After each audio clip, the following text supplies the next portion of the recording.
So we have level 300, which is 21st century learning design, and this is really different from the first two curriculums that I presented.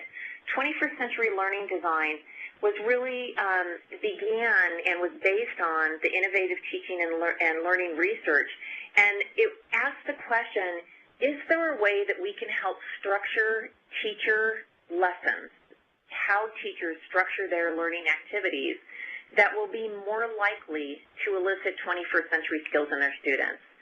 And so with this research, they looked at, first, what are the most important 21st century skills? And they talked to industry leaders from around the world to define what those skills were, where the gaps are in their workforce, and then created a number of rubrics around collaboration, knowledge building, the use of ICT for learning, self-regulation, real-world problem solving, and innovation.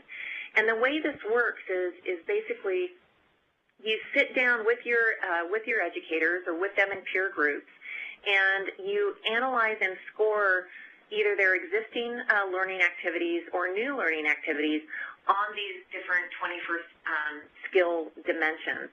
And then they can work in peer groups to adjust their activities or design new learning activities that score higher.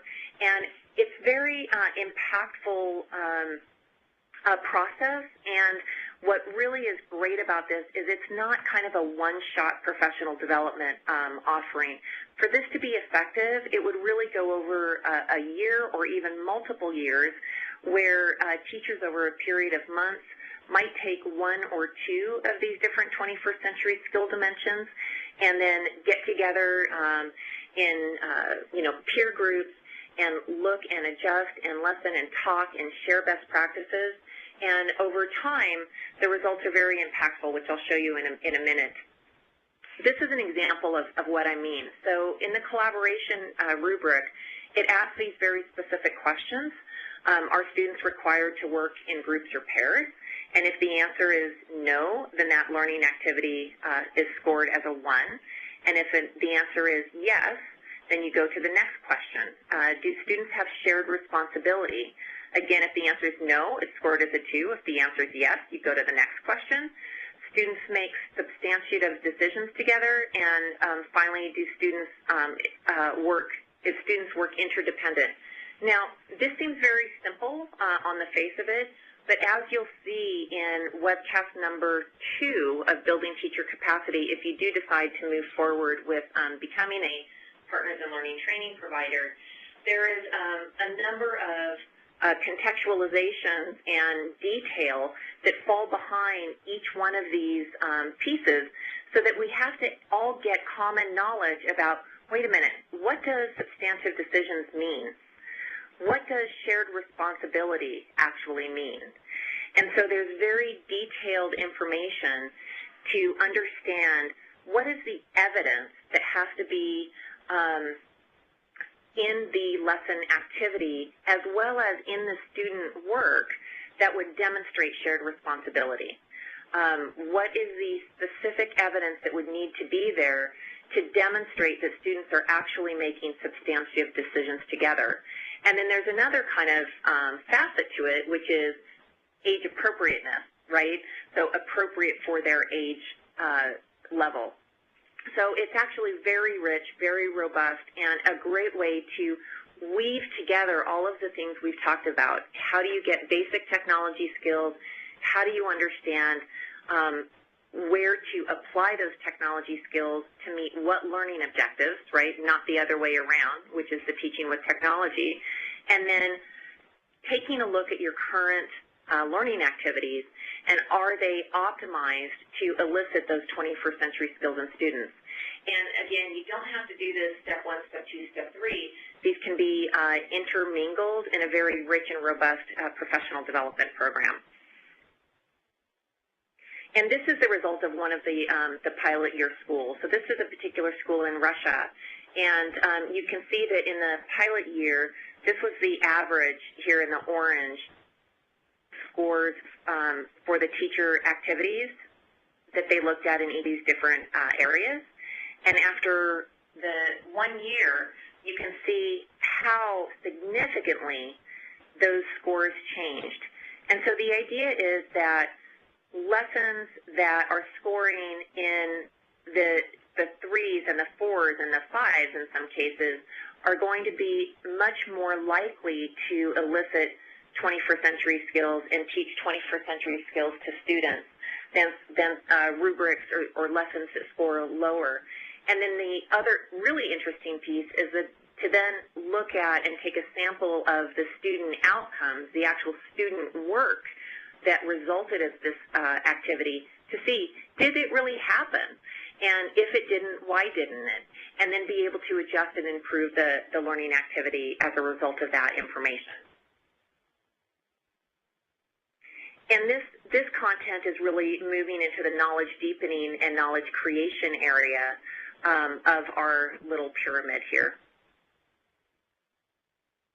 And then in the same way with level 1 and level 2, there is a wealth of resources, including PowerPoint presentations, all of the rubrics, sample learning activities, keys to how the correct answer to those practice learning activities, and ideas for how you could structure this type of professional development offering for your customers or your peer coaches or your learners in the school. And again, this is on pilltrainer.com. So we have one final level left, peer coaching, and this is a curriculum that's been in place in Microsoft for quite some time. Right now it's a 5-day curriculum. It's really a train the trainer, so it trains people on how to actually train others to become peer coaches. And we've gathered a lot of feedback over the years on that curriculum. And while it's not available right now on pilltrainer.com, we're really hoping to make updates to that curriculum in the summer and fall and add that as an offering for you all next school year. And then that, of course, would fall in the highest level where educators are really taking a leadership role in their school and working with their fellow educators, not so much as a mentor, but really, and definitely not as a supervisor, but as a peer coach in their areas of expertise. And peer coaching is fabulous because the skills that you learn as a peer coach can be applied across numerous subject areas, not just technology, but pedagogy or literacy or teaching mathematics. So we're really excited to be able to kind of revamp and revise that and offer it to you all as a Partners in Learning training provider. So finally, and I'm sure you're all registered and aware of the Partners in Learning Network. We continue to make feature enhancements on the network. This is really where you can engage and interact with a global community of educators, school leaders, and now trainers. You all have some of you have found the discussion group, and that is also in the document, the bit.ly link to the training provider discussion group. And one of our hopes is that you will learn and share with each other what works, what doesn't work, what are your best practices, how you maybe have enhanced the content that you'll have access to, how you've changed it, how you utilize it across the different levels, and really become kind of a resource for each other. The other thing that we're asking anybody who becomes a training provider to do is, as you train, as you have either individual peer coaching sessions or as you do larger kind of workshops or longer-term engagements, that you utilize the Partners in Learning Network with your educators. So in your profile, you have a invite others feature. And so one of the terms and conditions to be a training provider is that you are agreeing to invite the educators that you work with to become members of the Partners in Learning Network. And then you can create your own discussion groups for your communities of educators and have another way to support them kind of online.